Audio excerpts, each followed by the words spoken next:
Jai Shri Swami students, welcome back again to the virtual lecture series of Design of Steel Structures. Okay, so in last lecture we have studied compression members. Okay, so we have completed our chapter related to compression members and the design and analysis portion. Okay, so now we are going to the next chapter, which is purlin and beam.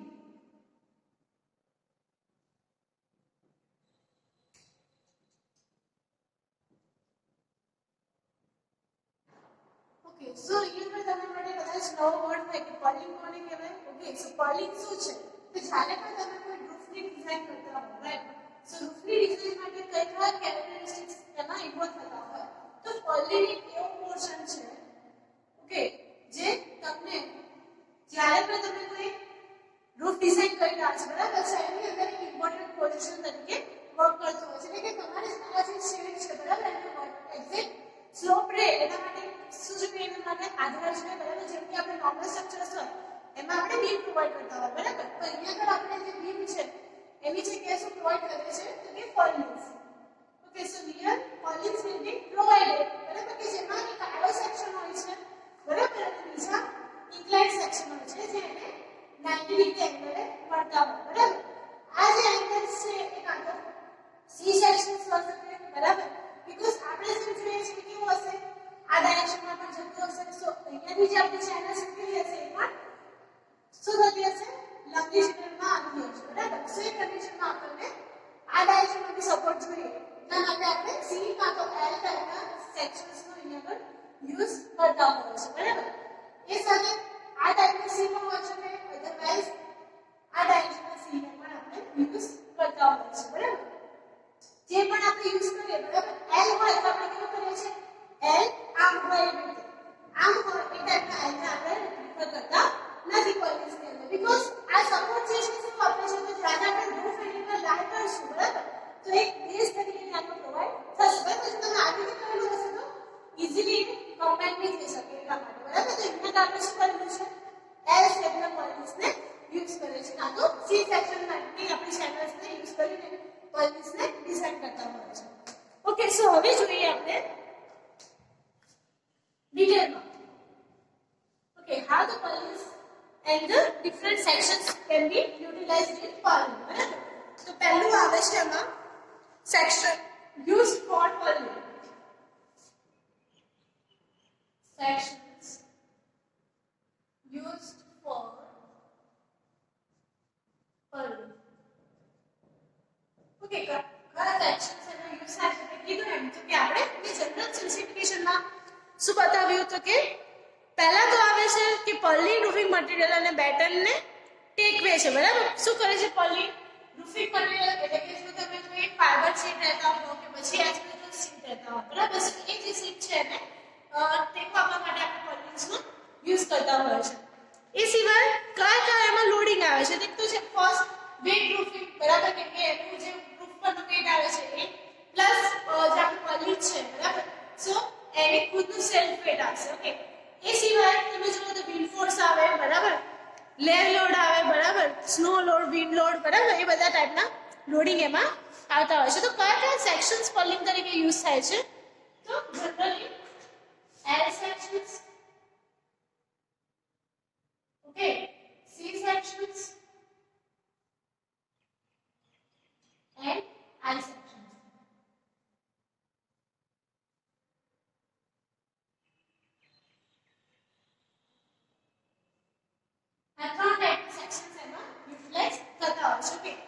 L section જેને આપણે angle પર્લિન કહીએ છીએ, C section જેને કે channel purlins, અને I that means beam purlins. Angle sections, angle purlin, channel purlin, and the third one is beam purlin. Okay, so અહીંયા પર એના નામ પ્રમાણે એંગલ, ચેનલ અને બીમ પર્લિન્સ એમાં આવતા હોય છે. ઓકે, સો એંગલ ચેનલ ક્યારે યુઝ થાય છે તો કે જ્યારે રૂફ ટ્રસ આપણો 3 to 5 મીટરની અંદર રેન્જીસમાં આવતો હોય, એ કન્ડિશનમાં આપણે એલ પર્લિન એટલે કે એંગલ પર્લિન યુઝ કરતા હોય છે. એને કરતા વધારે એટલે કે 5 to 8 મીટર હોય તો આપણે ચેનલ પર્લિન યુઝ કરીએ છીએ, અને 8 to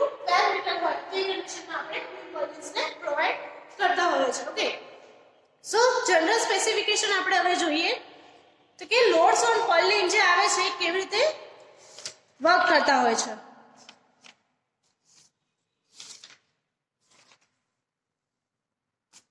ઓકે સો જનરલ સ્પેસિફિકેશનમાં આપણે થોડું ઝૂમિંગ આઉટ કરીએ તો આ આપણી ચેનલ થઈ બરાબર. સો અહીંયા આપણે શું કરેલું છે આઈ સેક્શન પ્રોવાઈડ કરેલું છે.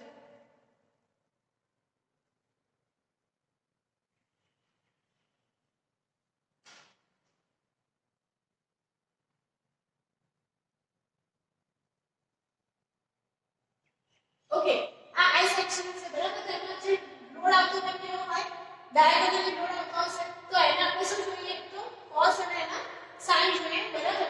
સો અહીંયા આપણે જે w જેટલો લોડ આવતો હોય તો અહીંયા આપણે થીટા પ્રમાણે w cos થીટા અને અહીંયા w sin થીટા વેલ્યુ મળે બરાબર. સો એના પ્રમાણે ડિઝાઇન આપણે કેલ્ક્યુલેશન્સમાં કન્સિડર કરવા પડે બરાબર. એ સિવાય જ્યારે પણ લોડ આવે છે કેવો હશે તો કે યુડિયલ બરાબર કે યુનિફોર્મલી ડિસ્ટ્રીબ્યુટેડ લોડ અહીંયા આગળ આવતો હોય છે. કે કોઈ પણ આપણે ડિઝાઇન કરતા હોય તો આપણે પોઈન્ટ લોડ કન્સિડર કરતા નથી બરાબર. કેમ કે જેટલો પણ લોડ આવે છે એટલું શું થાય છે જેટલા સેક્શન છે એની પર વેરાઈ થઈ જાય છે બરાબર. એટલા માટે યુનિફોર્મલી ડિસ્ટ્રીબ્યુટેડ લોડ એમાં કન્સિડર કરતા હોય છે.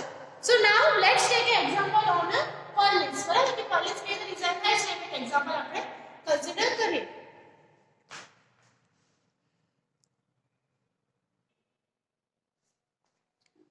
Okay, so here આપણે પ્રોબ્લેમ સમજીએ design related to purlin બરાબર. So design unequal angle section purlin when spacing of roof truss is 3.25 meter બરાબર. આપણે શું આપી દીધું છે spacing આપી દીધું છે 3.5 meter ના લેવલ પર. The purlin is subjected to design load of 8 kilonewton per meter બરાબર. એટલે કે 8 kilonewton meter નું આપણને self weight આવી દીધું છે બરાબર.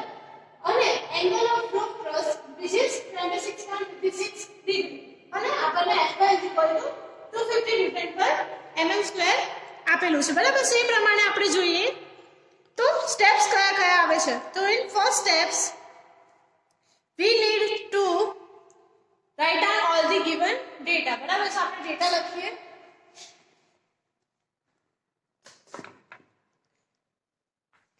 where the load is equal to કેટલો લોડ આવે છે આપણે તો 8 કિલોન્યુટન પર મીટર. ધેટ મીન્સ આપણને શું આપેલું છે w સ્મોલ w એટલે કે ઇન્ક્રીઝની વેલ્યુ આપેલી છે બરાબર. આપણે લોડ કેવું છે યુનિફોર્મલી વેરાય બરાબર. So step 1 will be find moment.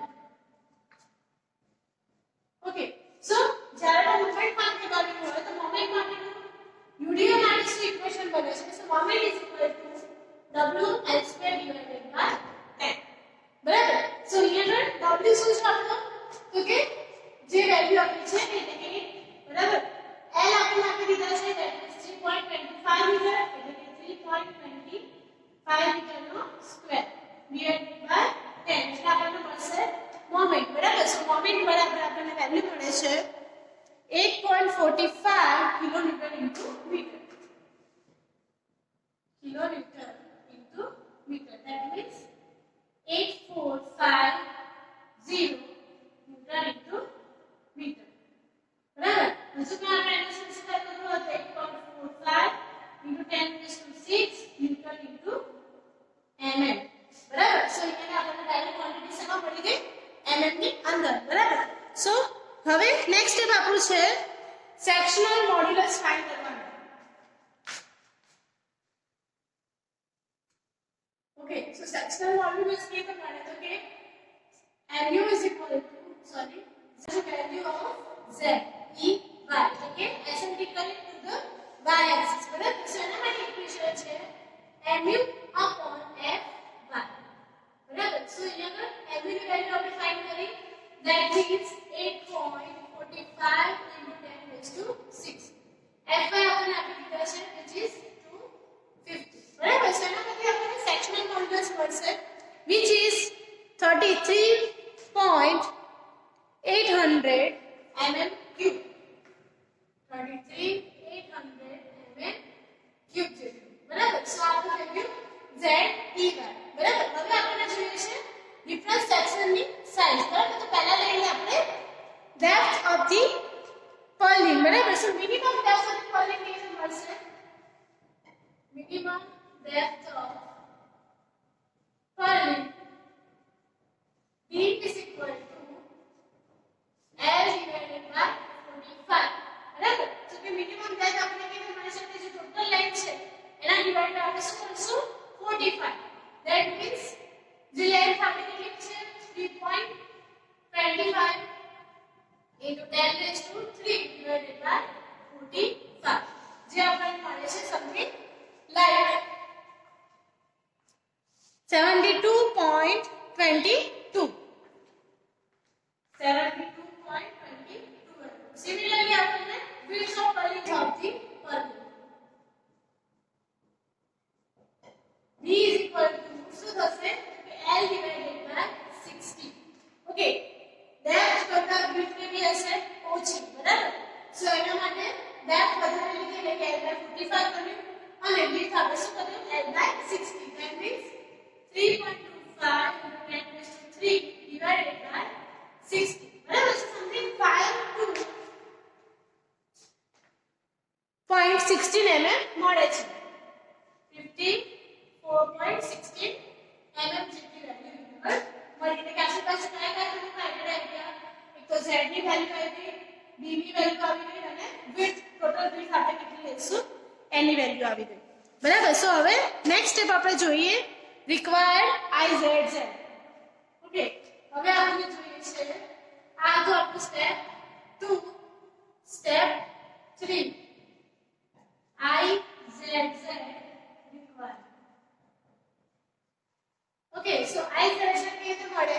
Okay, so IZZ માટે પરમિસિબલ ડિફ્લેક્શન ની વેલ્યુ આપણને જોઈશે, બરાબર. સો પરમિસિબલ ડિફ્લેક્શન આપણને કેવી રીતે મળશે? પરમિસિબલ ડિફ્લેક્શન એટલે કે જે પણ આપણું પર્લિન છે, બરાબર છે, એનો સેક્શન આપણે આડો લીધો છે, બરાબર. તો એની ઉપર કન્ટિન્યુઅસલી લોડ આવશે, તેના કારણે શું આવશે? બેન્ડિંગ થવાના ચાન્સીસ વધી જાય છે. તો એ બેન્ડિંગ થાય.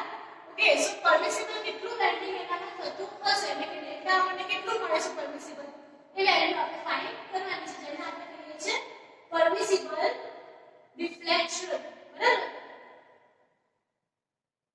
તો permissible deflection is equal to L upon 180 જેટલું લિમિટેડ છે, જે તમને ઓલરેડી IS કોડમાં આપેલું છે તે પેજ નંબર 31 ટેબલ નંબર 6 પર.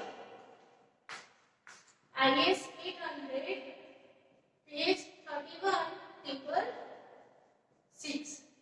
ઓકે, 31 નંબરના પેજ પર રિફ્લેક્શન માટેના ક્રાઇટેરિયા આપેલા છે. સો લેન્થ ડિવાઇડેડ બાય આપણે 180 કરશું તો 18.05 mm જેટલી વેલ્યુ મળશે. 50 divided by 180 that means 18.05 mm. Okay, હવે આપણને પરમિસિબલ ડિફ્લેક્શન ની વેલ્યુ મળી ગઈ. ઓકે, સો હવે એક આપણું ઇક્વેશન છે એક્ચ્યુઅલ ડિફ્લેક્શન ફાઇન્ડ કરવા માટે.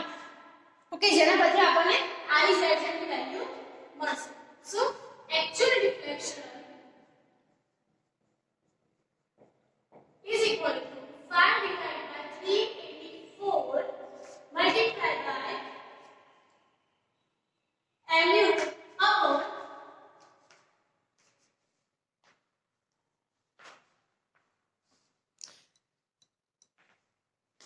WL raised to 4 divided by EI. Okay, કઈ કઈ વેલ્યુ છે આપણી પાસે? તો કે આપણે પરમિસિબલ ડિફ્લેક્શન ફાઇન્ડ કર્યું, that is 18.05. Okay, 5 by 384. આ વેલ્યુ તમને કેના પરથી મળશે? તો કે જ્યારે પણ તમે પોઈન્ટ વિડિયો માટેનો ડિફ્લેક્શન ફાઇન્ડ કરતા હો, બરાબર, તો એના માટે આ પરમાનન્ટ ઇક્વેશન છે, બરાબર. સો આ તમારે યાદ રાખવાનું રહેશે. 5 divided by 384 multiplied by 3 W into L raised to 4 divided by EI, બરાબર. સો અહીંયા W ની વેલ્યુ આપણી પાસે કેટલી છે? that means 8 into 2.25 raised to 4, બરાબર. divided by E ની વેલ્યુ હોય 2 into 10 raised to 5 અને multiply માં I, બરાબર. એટલે તમારું mm માં છે તો આ મીટર છે એનું કન્વર્ટ કરવું પડશે mm ની અંદર, that means 10 raised to 3 raised to 4, બરાબર.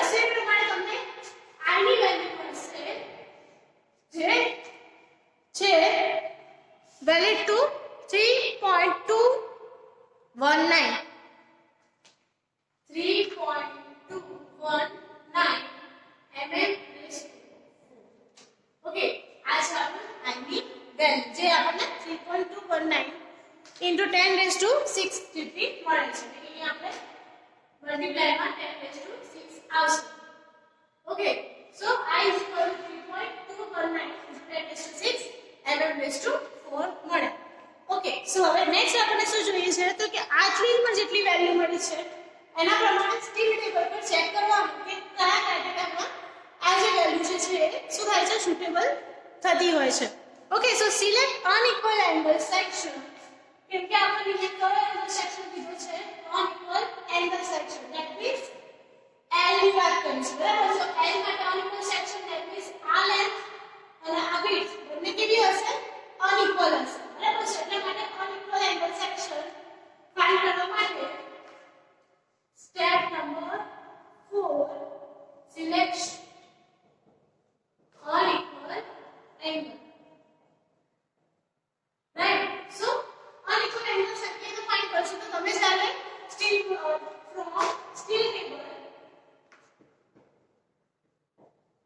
કન્સિડર કરો છો તો એ કન્ડિશનમાં શું થશે કે તમારી પાસે જેટલી વેલ્યુ છે એટલે કે d ઓલવેઝ શું હોવો જોઈએ ગ્રેટર ધેન 72.22 72.22 હોય b ગ્રેટર ધેન 54.16 હોય બરાબર. I z જે આપણે ફાઇન્ડ કરવું must be greater than 3.219 into 10 raised to 6 હોવો જોઈએ અને આપણે જે z ફાઇન્ડ કર્યું બરાબર તો z ની વેલ્યુ પણ એના કરતા વધારે હોવી જોઈએ તો જ આપણું જે ક્રાઇટેરિયા છે એ કેવું થતું હશે સેટિસ્ફાય થતો હશે. તો એ પ્રમાણે આપણું જે વેલ્યુ મળે છે એ કેવી છે ISA 125/95 into 10. Hence ISA 125 cross 95 cross 10 mm plate આપણે લેવલ ચૂઝ કરે છે બીકોઝ 125 અને 95 બંનેમાં ચેન્જીસ છે ધેટ મીન્સ અનઇક્વલ એંગલ આપણે અહીંયા પર સિલેક્ટ કર્યું બરાબર. સો અહીંયા આપણું એંગલ સિલેક્શન થઈ ગયું. હવે એ ચેક કરવાનું કે આપણે જે એંગલ સિલેક્શન કર્યું છે એ પરમિસિબલ છે કે નહીં. સો હવે રિવર્સ ચેકિંગ કરવા માટે એક્ચ્યુઅલ રિફ્લેક્શન ફાઇન્ડ કરીશું બરાબર. સો એક્ચ્યુઅલ રિફ્લેક્શન માટે શું ઇક્વેશન આપણને IS 125 cross 95 cross 10 mm ની પ્લેટ મળી ગઈ બરાબર. સો હવે આપણે જોવાનું છે ક્રોસ વેરિફિકેશન ધેટ મીન્સ હવે આ જે IS 125 માં જે વેલ્યુ આપેલી હશે બરાબર જેમ કે I z ની વેલ્યુ આપેલી હશે અને z E y ની વેલ્યુ આપેલી હશે બરાબર. સો એ E y ની વેલ્યુ અને I y ની વેલ્યુ શું મળે છે which is 325.8 and 37.8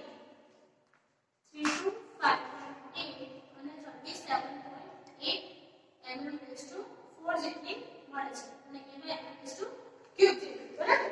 સો હવે આ જે વેલ્યુ મળી આ z ની એ વેલ્યુ આપણે શું કરશું અહીંયા પર ફરીથી પુટ કરશું અને એક્ચ્યુઅલ રિફ્લેક્શન શું થાય છે એ હવે ફાઇન્ડ કરશું. ધેટ મીન્સ હવે આપણે પાસે અનનોન ફેક્ટર કયો છે એક્ચ્યુઅલ રિફ્લેક્શન બરાબર. સો આ જે ઇક્વેશન છે એટલે કે હવે થઈ ગયું આપણું step number 5 find actual reflection. Okay so actual reflection find કરવા માટે બધી વેલ્યુ આપણી પાસે આ ડાયરેક્શનમાં છે that means 8 into 10 3.25 into 10 raised to 3 no fourth का 2 into 10 raised to 5 multiply by I z की वैल्यू શું છે આપણી પાસે 325.8 બરાબર. સો હવે આપણને એક્ચ્યુઅલ રિફ્લેક્શન શું મળે છે એ ચેક કરવાનું રહેશે બરાબર. સો એ આપણને મળે છે કઈ 17.83 17.83 બરાબર. સો આ જે વેલ્યુ મળી આના કરતા કેવી છે ઓછી છે ધેટ મીન્સ 18.05 કરતા ઓછી છે that means okay. Reflection always actual reflection permissible reflection કરતા કેવું આવવું જોઈએ ઓછું જ આવવું જોઈએ બરાબર. કેમ કે રિફ્લેક્શન આપણો મેઇન ગોલ નથી બરાબર. આપણો મેઇન ગોલ શું છે તો રેઝિસ્ટ કરી શકે આપણી ડિઝાઇન એવું બરાબર. સો રિફ્લેક્શન આપણું જે છે એ ઓછામાં ઓછું થતું હોવું જોઈએ ધેટ મીન્સ 70 આપણને મળે છે એટલે કે આના કરતા ઓછું છે એટલે કે વેલિડ છે. હવે આપણે જોઈએ છે સેક્શનલ ક્લાસિફિકેશન એટલે કે સેમી કોમ્પેક્ટ છે કે કોમ્પેક્ટ છે કે સ્લેન્ડર છે બરાબર. સો એ કન્ડિશનમાં E આપણે ફાઇન્ડ કરવા માટે